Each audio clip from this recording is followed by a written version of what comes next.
সমকালের শিরোনাম, গরিবের টিসিবি পণ্যে বাড়ছে হকদার। বাজারে চাল, ডাল, তেল, চিনি সহ নিত্যপণ্যের দাম চড়া। দীর্ঘদিন উচ্চ মূল্যস্ফীতি চললেও আয় বাড়েনি মানুষের। ফলে সংসার সামাল দিতে অসংখ্য মানুষ এখন টিসিবির পণ্য কিনছেন। এখানে আর গরিব বলে আলাদা করার সুযোগ থাকছে না। অনেক বাড়ির মালিক গৃহকর্মী পাঠিয়ে পণ্য কিনছেন। টিসিবি দিনে জনপ্রতি 2 লিটার সয়াবিন তেল ও 2 কেজি মসুর ডাল বিক্রি করে। প্রতি লিটার সয়াবিন তেল 100 এবং প্রতি কেজি মসুর ডালের দাম নেয় 60 টাকা। আর বাজারে এখন সয়াবিন তেল 175 এবং মসুর ডালের কেজি 105 থেকে 110 টাকা। এজন্যই ভোর থেকে লাইনে দাঁড়িয়ে ট্রাকের অপেক্ষায় থাকছেন বহু মানুষ।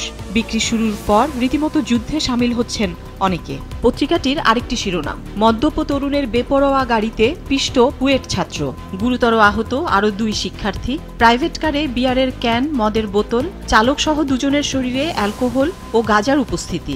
লাইসেন্স মেলেনি, গ্রেপ্তার মুবিনের। গাড়ির নিবন্ধন সাবেক সেনা কর্মকর্তা বাবার নামে। দোষীদের সর্বোচ্চ শাস্তি সহ 6 দফা দাবি বুয়েট শিক্ষার্থীদের।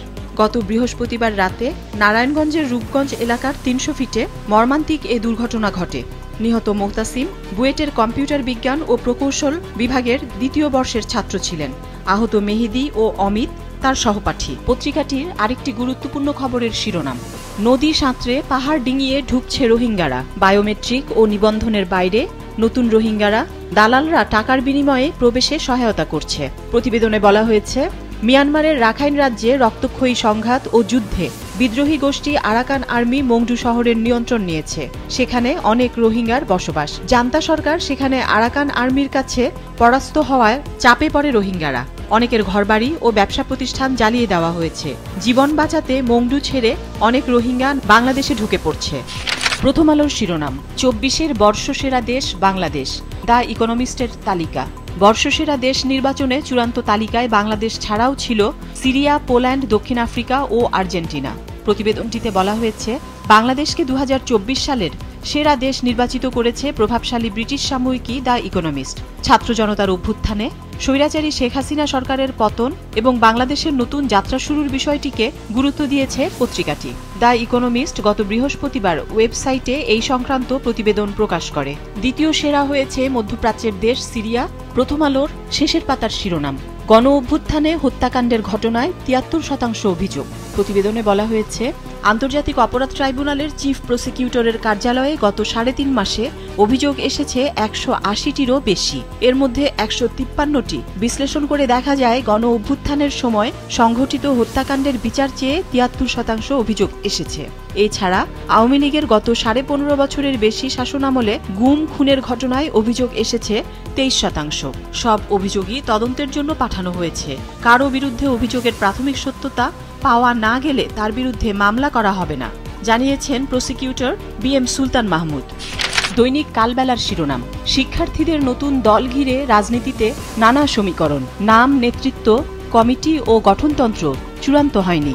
প্রতিবেদনটিতে বলা হয়েছে, গত 16ই ডিসেম্বর বিজয় দিবসে রাজধানীতে বড় শোডাউন করে নতুন দল গঠন বিষয়ে জানান দেয় জাতীয় নাগরিক কমিটি। রাষ্ট্র সংস্কার ও পুনর্গঠনের লক্ষ্যে গঠিত জাতীয় নাগরিক কমিটি এবং গণ অভ্যুত্থানের পক্ষের শক্তির সমন্বয়ে এই দল গঠিত হবে। নাম চূড়ান্ত না হলেও দলের আগে পরে থাকতে পারে জাস্টিস শব্দটি। তৃণমূল পর্যায়ে কমিটি গঠন শেষে ফেব্রুয়ারি নাগাদ ঘটতে পারে দলের আত্মপ্রকাশ। দেশের রাজনীতি নিয়ে আরেকটি শিরোনাম, নির্বাচন দাবিতে সরকারকে চাপে রাখতে চায় বিএনপি। ফেব্রুয়ারি থেকে সারা দেশে সভা সমাবেশের পরিকল্পনা। পাশাপাশি আরেকটি খবর, তারেক রহমানের ডাকে এবার লন্ডন গেলেন সালাউদ্দিন। খবরে বলা হয়েছে, পরিবর্তিত পরিস্থিতিতে বিএনপি মহাসচিব মির্জা ফখরুল ইসলাম আলমগীর লন্ডন থেকে ঘুরে আসার 8 দিনের মাথায় এবার দলটির স্থায়ী কমিটির গুরুত্বপূর্ণ সদস্য সালাউদ্দিন আহমেদ সেখানে গেলেন। বিএনপি সহ সমমনা রাজনৈতিক দলগুলোর অব্যাহত দাবির মুখেও এখনও নির্বাচনের সুনির্দিষ্ট রোডম্যাপ ঘোষণা করেনি অন্তর্বর্তী সরকার। বিজয় দিবসে সরকারের তরফ থেকে দেয়া নির্বাচনের সম্ভাব্য সময়সূচির যে ধারণা দেওয়া হয়েছে সেটিকে অস্পষ্ট, হতাশাজনক বলে মনে করে দলটি। তাই সুনির্দিষ্ট রোডম্যাপ দাবিতে সরকারের ওপর চাপ অব্যাহত রাখার সিদ্ধান্ত নিয়েছে বিএনপি। যুগান্তরের শিরোনাম, আল আজহারে শিক্ষার্থীদের উদ্দেশ্যে ডক্টর ইউনূস, স্বপ্ন না থাকলে জীবনে সফল হবেন না। প্রধান উপদেষ্টা অধ্যাপক ডক্টর মোহাম্মদ ইউনূস বৃহস্পতিবার রাতে মিশরের রাজধানী কায়রোর আল আজহার বিশ্ববিদ্যালয়ে ভাষণ দিয়েছেন। এ সময় তিনি স্বপ্ন পূরণ এবং জীবনে সফল হতে চ্যালেঞ্জ গ্রহণের জন্য শিক্ষার্থীদের প্রতি আহ্বান জানান। তিনি বলেন, আপনাকে স্বপ্ন দেখতে হবে। যদি আপনার স্বপ্ন না থাকে তবে আপনি জীবনে সফল হবেন না। পত্রিকাটির আরেকটি শিরোনাম, IMF এর শর্ত বাস্তবায়ন, চ্যালেঞ্জে দেশের অর্থনীতি। প্রতিবেদনটিতে বলা হয়েছে, আন্তর্জাতিক অর্থ তহবিলের ঋণের কিছু শর্ত বাস্তবায়নের ফলে দেশের অর্থনীতি নানাবিধ চ্যালেঞ্জের মুখে পড়েছে। ঋণের সুদহার বাড়ানো, জ্বালানি তেল, গ্যাস ও বিদ্যুতের দাম আন্তর্জাতিক বাজারের সঙ্গে সমন্বয় করা, খেলাপি ঋণের সংজ্ঞা আন্তর্জাতিক মানের করা, ডলারের দাম বাড়ানো, মূল্যস্ফীতির হার কমাতে সংকোচনমুখী মুদ্রানীতি অনুসরণ, এসব কারণে বেসরকারি খাতের বিকাশ বাধাগ্রস্ত হচ্ছে, বিনিয়োগ কমে যাচ্ছে। সব মিলে উদ্যোক্তারা বিক্ষুব্ধ হয়ে উঠেছেন।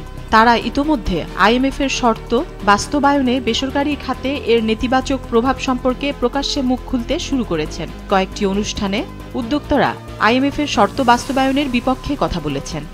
কালের কণ্ঠের শিরোনাম, নির্বাচনে আজীবন নিষিদ্ধ হতে পারেন আওয়ামী লীগের শীর্ষ নেতারা। ICTতে মামলা, একই পরিণতি হতে পারে শরিক দলগুলোর ক্ষেত্রেও। ভোটার তালিকা থেকেও বাদ পড়তে পারেন তারা। নির্বাচন নিয়ে আরেকটি শিরোনাম, নির্বাচনে চাপ বাড়াতে মাঠের কর্মসূচি দেবে বিএনপি। প্রতিবেদনে বলা হয়েছে, নির্বাচনের সময় নিয়ে এক ধরনের রহস্য রয়েই গেছে। জেলা উপজেলা পর্যায়ে বড় ধরনের সমাবেশ করার চিন্তা, সমাবেশের লক্ষ্য থাকবে নির্বাচনী আবহ তৈরি।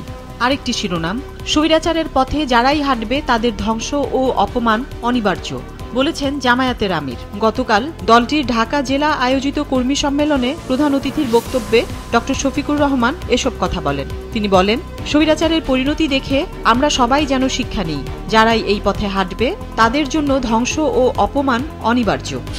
আজকের পত্রিকার শিরোনাম, অবসর ভাতা তুলতে শিক্ষকদের ভোগান্তি, 2 দপ্তরে আটকা 74,000 আবেদন, জট খুলতে প্রয়োজন 7,500 কোটি টাকা। EFT হলে জট কমার আশা, বিশেষ উদ্যোগ নেওয়ার দাবি শিক্ষাবিদদের। পত্রিকাটির আরেকটি বিশেষ প্রতিবেদনের শিরোনাম, তারেক রহমানের জন্য খোঁজা হচ্ছে বাসা, দেশে ফেরার প্রস্তুতি। প্রতিবেদনে বলা হয়েছে, বিএনপির ভারপ্রাপ্ত চেয়ারম্যান তারেক রহমানের দেশে ফেরা নিয়ে প্রবল আলোচনা চলছে রাজনৈতিক মহলে। গুঞ্জন রয়েছে, নতুন বছরের ফেব্রুয়ারির প্রথমার্ধে তারেক রহমান দেশে ফিরতে পারেন। বিএনপির সূত্রগুলো বলেছে, প্রস্তুতির অংশ হিসেবে নিরাপত্তা পরিস্থিতি পর্যবেক্ষণ করা হচ্ছে, এমনকি তারেক রহমানের জন্য বাড়িও খোঁজা হচ্ছে। এরই মধ্যে যুক্তরাজ্য থেকে একটি প্রতিনিধি দল নিরাপত্তার বিষয়টি খতিয়ে দেখতে বাংলাদেশ ঘুরে গেছে।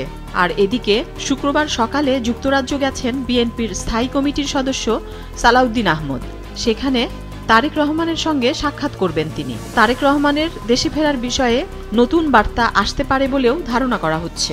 বাংলাদেশের ঐতিহাসিক বিজয় নিয়ে পত্রিকাটির শিরোনাম, উইন্ডিজকে ধবল ধোলাই করে বছর শেষ বাংলাদেশের। প্রতিবেদনে বলা হয়েছে, জয় দিয়ে সফর শুরু, জয় দিয়ে শেষ, যেমন তেমন জয় নয়। T20তে শক্তিশালী ওয়েস্ট ইন্ডিজকে ধবল ধোলাই করে দাপুটে জয়। গতকাল সিরিজের তৃতীয় T20তে বাংলাদেশ জিতেছে 80 রানে। এই স্মরণীয় জয় দিয়ে বছর শেষ করলেন লিটন দাস, মেহেদী হাসান মিরাজরা। হোম ও অ্যাওয়ে উইন্ডিজকে টেস্ট ও ওয়ানডেতে ধবলধোলাই করার স্বাদ আগেই পেয়েছে বাংলাদেশ। এবার T20তেও সেই অপেক্ষা ঘুচল।